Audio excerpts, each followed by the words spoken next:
नमस्कार, स्वागत है आपका यूएई खबर में। चलिए शुरू करते हैं आज की ताजा बुलेटिन, लेकिन उससे पहले आप हमारे चैनल को सब्सक्राइब कर लीजिए ताकि जितनी भी अपडेट है यूएई के बारे में वो सबसे पहले आपको मिलती रहे। तो अभी सब्सक्राइब करें।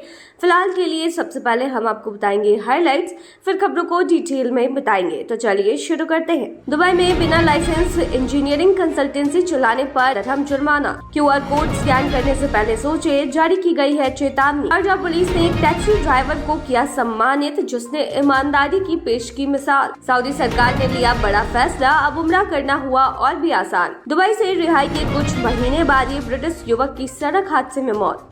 और आखिर में जानेंगे क्या है आज के रियाल रेट्स, क्या है आज के गोल्ड रेट्स और क्या है आज के दिरहम रेट्स। तो चलिए खबरों को डिटेल में बताते हैं। दुबई में बिना लाइसेंस इंजीनियरिंग कंसल्टेंसी चलाने पर दिरहम का जुर्माना। दुबई के शासक शेख मोहम्मद बिन राशिद अल मखदूम ने इंजीनियरिंग कंसल्टेंसी दफ्तरों के लिए नया कानून लागू किया है, जिसके तहत बिना लाइसेंस काम करने वालों पर 1 लाख दिरहम तक का जुर्माना लग सकता है।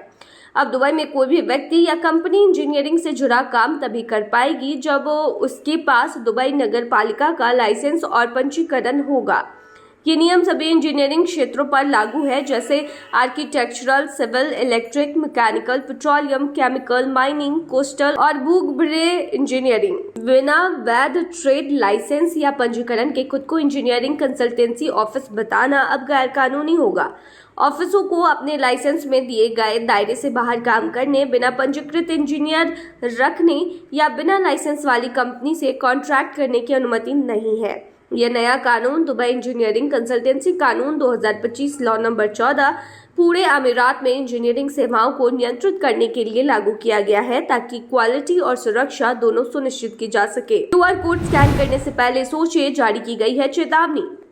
क्यूआर कोड आज हर जगह इस्तेमाल होते हैं, रेस्टोरेंट के मेन्यू से लेकर पेमेंट करने तक। बस कैमरा लगाओ और लिंक खुल जाता है। यह आसान तरीका अब लोगों की जिंदगी का हिस्सा बन चुका है, लेकिन इसके साथ एक बड़ा खतरा भी जुड़ा है। दुबई नगर पालिका ने चेतावनी दी है कि हर क्यूआर कोड भरोसेमंद नहीं होता।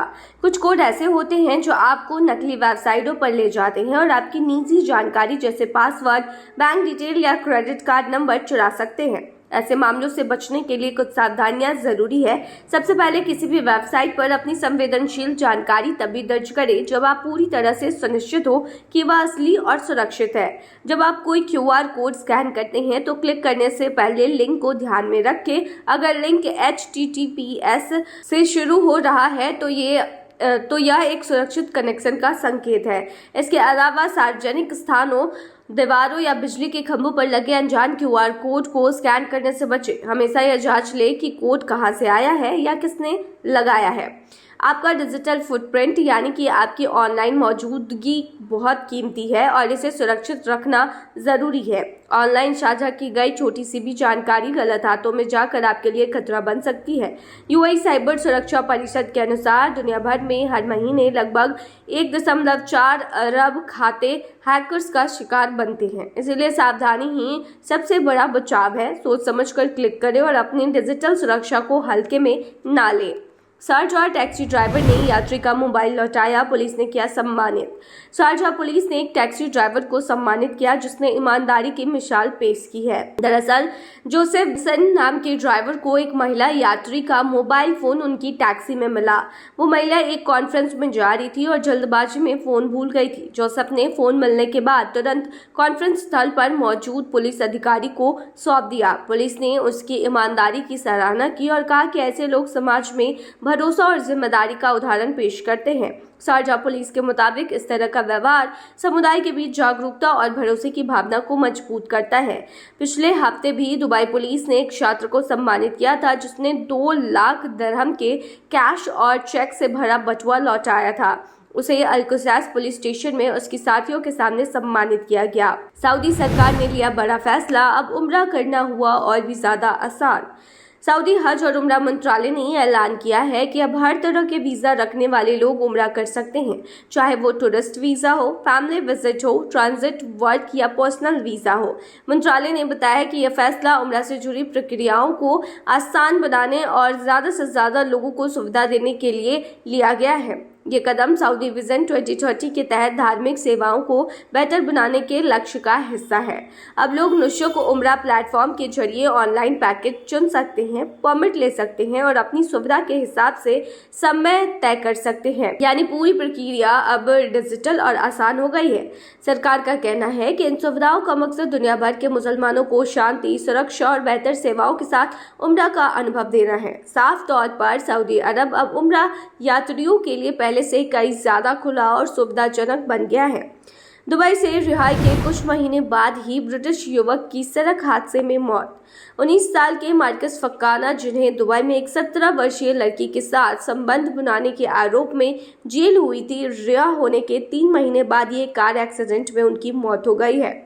यह हादसा लंदन के टोटेनहैम इलाके में हुआ। पुलिस ने बताया कि वे संदिग्ध गाड़ी को रोकने की कोशिश कर रहे थे, लेकिन गाड़ी कुछ देर पीछा करने के बाद नजर से ओझल हो गई। बाद में पता चला कि वही कार एक और गाड़ी से टकरा गई थी। पुलिस और एम्बुलेंस की टीम ने मौके पर फक्काना को बचाने की कोशिश की, लेकिन अस्पताल पहुंचते ही उनकी मौत हो गई। हादसे में शामिल 18 साल के ड्राइवर को खतरनाक ड्राइविंग और पुलिस के रुकने के आदेश का पालन न करने के आरोप में गिरफ्तार कर लिया गया है। मार्कस को पिछले जुलाई में दुबई के शासक शेख मोहम्मद बिन राशिद अल मखदूम की ओर से शाही माफी मिली थी। वह जेल में 1 साल की सजा काट रहे थे, क्योंकि दुबई में 18 साल से कम उम्र के किसी भी व्यक्ति के साथ शारीरिक संबंध बनाना अपराध की श्रेणी में आता है।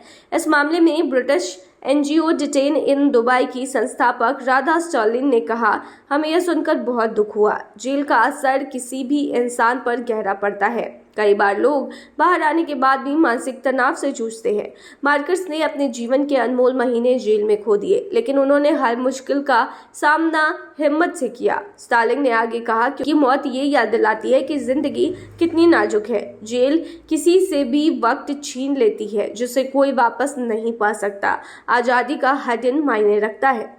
तो चलिए अब आखिर में बताते हैं क्या है आज के रियाल रेट्स, क्या है आज के गोल्ड रेट्स और क्या है आज के दिरहम रेट। शुरू करेंगे रियाल रेट से। आज एक सऊदी रियाल में 23.67 रुपया है, जो कि पिछले दिन 23.56 रुपया था। वहीं आज एक सऊदी रियाल में 37.97 नेपाली रुपीज है, जो कि पिछले दिन 37.70 नेपाली रुपीज थे। वहीं आज एक सऊदी रियाल में 32.50 बांग्लादेशी टका है, जो कि पिछले दिन 31.78 बांग्लादेशी टका था। वहीं आज एक सऊदी रियाल में 75.68 पाकिस्तानी करेंसी है, जो कि पिछले दिन 73.83 पाकिस्तानी करेंसी थी। वहीं आज एक सऊदी रियाल में 23.73 भूटानी करेंसी है, जो कि पिछले दिन 22.34 भूटानी करेंसी थी। क्या है आज की गोल्ड रेट्स, तो बता दें दुबई में आज 18 कैरेट सोने का दाम 354.90 दिरहम प्रति ग्राम है, जो कि पिछले दिन 356.50 दिरहम प्रति ग्राम था। यानी कि आज के गोल्ड के रेट की 18 कैरेट की भारतीय मुद्रा में कीमत 8,577 की है। वहीं 22 कैरेट गोल्ड का दाम 433.75 दिरहम प्रति ग्राम है, जो कि भारतीय मुद्रा में 10,483 के होते हैं, जो कि पिछले दिन 433.75 दिरहम प्रति ग्राम था। वहीं दुबई में 24 कैरेट सोने के दाम की कीमत 468.50 दिरहम प्रति ग्राम है, जो कि पिछले दिन 468.50 दिरहम प्रति ग्राम थी। वहीं आज के 24 कैरेट सोने के दाम के भारतीय मुद्रा की बात करें तो आज ये 11,323 की है। चलिए अब आपको दिरहम रेट के बारे में बताते हैं। तो देखिए आज एक यूएई दिरहम में 24.17 रुपया है, जो कि पिछले दिन 22.88 रुपया था। वहीं आज एक यूएई दिरहम में 38.77 नेपाली रुपीज है, जो कि पिछले दिन 36.53 नेपाली रुपीज थे। वहीं आज एक यूएई दिरहम में 33.14 बांग्लादेशी टका है, जो कि पिछले दिन 30.81 बांग्लादेशी टका था। वहीं आज एक यूएई दिरहम में 77.28 पाकिस्तानी करेंसी है, जो कि पिछले दिन 71.59 पाकिस्तानी करेंसी थी। वहीं आज एक यूएई दिरहम में 24.23 भूटानी करेंसी है, जो कि पिछले दिन 24.17 भूटानी करेंसी थी। तो ये थी आज की ताज़ा बुलेटिन। ऐसे ही ताज़ा अपडेट्स के लिए बने रहिए हमारे चैनल पर।